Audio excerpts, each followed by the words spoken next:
welcome Sources classes. In today's class, we're going to discuss about the General Studies paper of the ISS 2022. And yes, this is the question paper in front of you.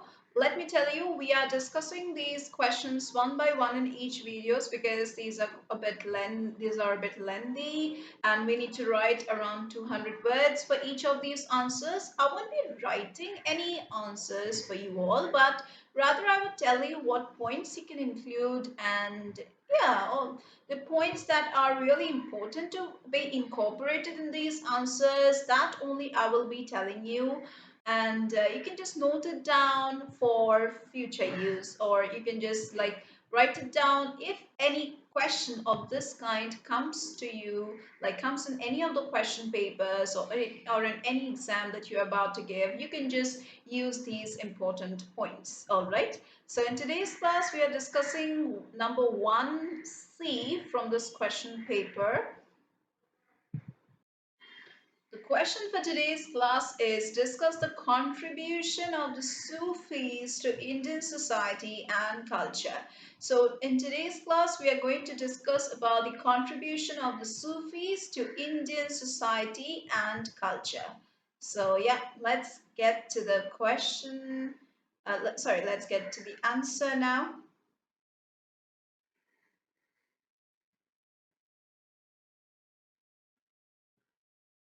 Sufism helped the assimilation of the Afghani Delhi Sultanate rulers within the mainstream society. So, Sufism helped the Delhi Sultanate rulers to be within the mainstream society by building a syncretic medieval culture tolerant and appreciative of the non Muslims. Sufi saints contributed to a growth of stability, vernacular literature, and devotional music in India.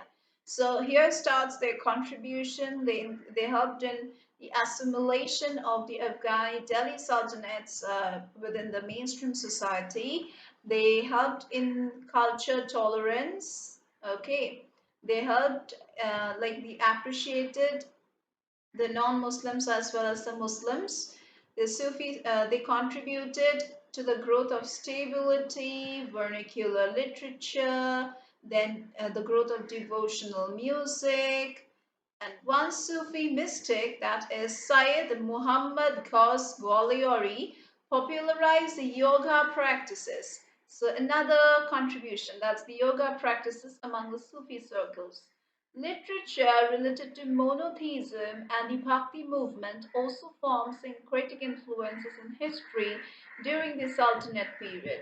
So yeah, apart from yoga practices, you can talk about literature, another point, about Bhakti movement, another point. Okay, the massive geographic presence of Islam in India can be explained by tireless activity of the Sufi preachers. Sufism had left a prevailing impact on religious, cultural, and social life in South Asia. The mystical form of Islam was introduced by Sufi saints. Sufi scholars traveling from all over the continental Asia were instrumental and influential in the social, economic, and philosophic development of India. Besides preaching in major cities and centers of intellectual thought, Sufis reached out to poor and marginalized rural communities and preached in local dialects such as Urdu, Sindhi, Punjabi versus Persian, Turkish, and Arabic.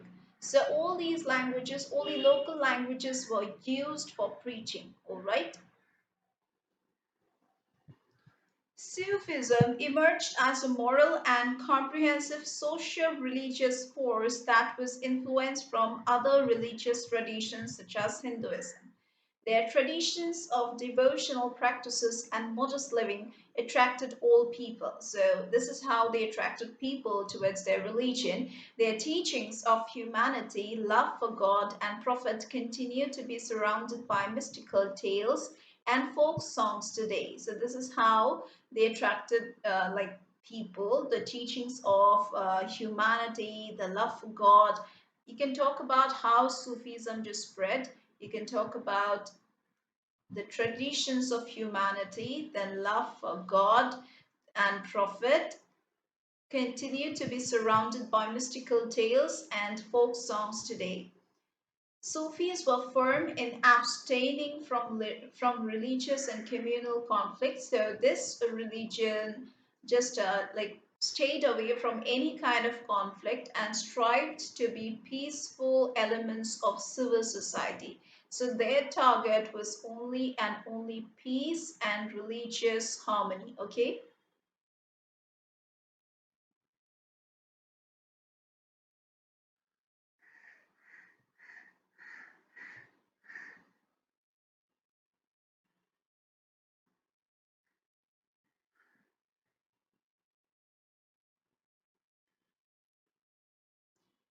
The next thing is that in the beginning, Sufism did not exist in a properly organized form, but at the same time, one cannot underestimate or overlook the contributions made by the early Sufis, like during the 8th century, during the 9th century, as well as during the 10th centuries, to the development of Sufi thought.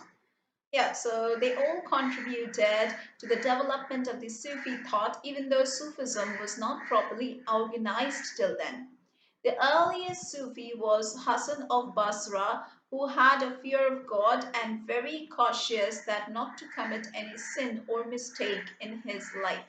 So this person, the earliest Sufi, was very much afraid of God or any kind of sin or any kind of mistake.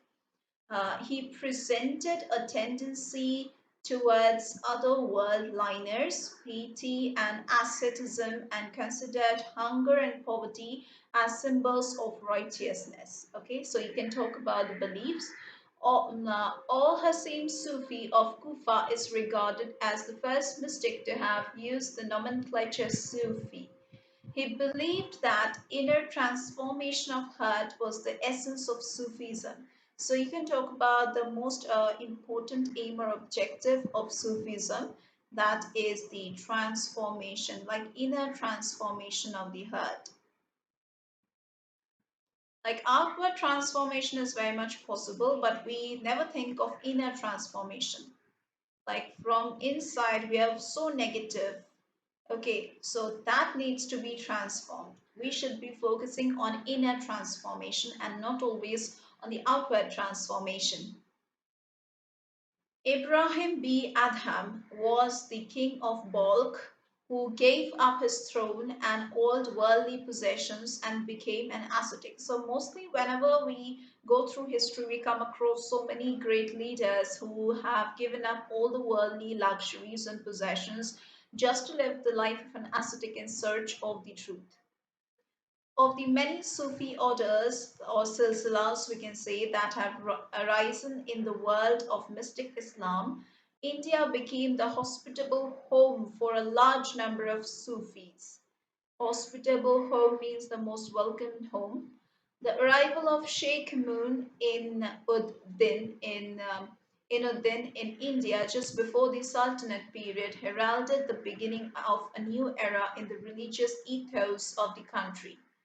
During the Sultanate period of 300 years, Sufism has spread every nook and corner of the country. So that was all about the contributions of Sufism in the Indian society. And these are the things that you can include over here. And yeah, that was all about this class. And we're going to continue again with the rest of the questions in the other series of videos, in the other series of classes.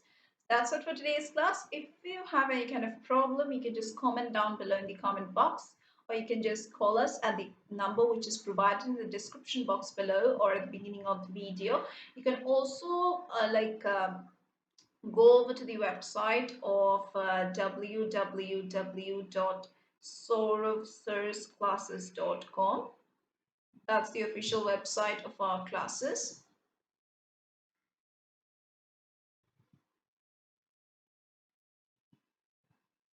And you can just enroll yourself for any kind of preparation regarding any kind of entrance exam or any kind of competitive exams. Here we teach for all kinds of competitive examinations. So that's it for today's class. We're going to meet once again in our next classes.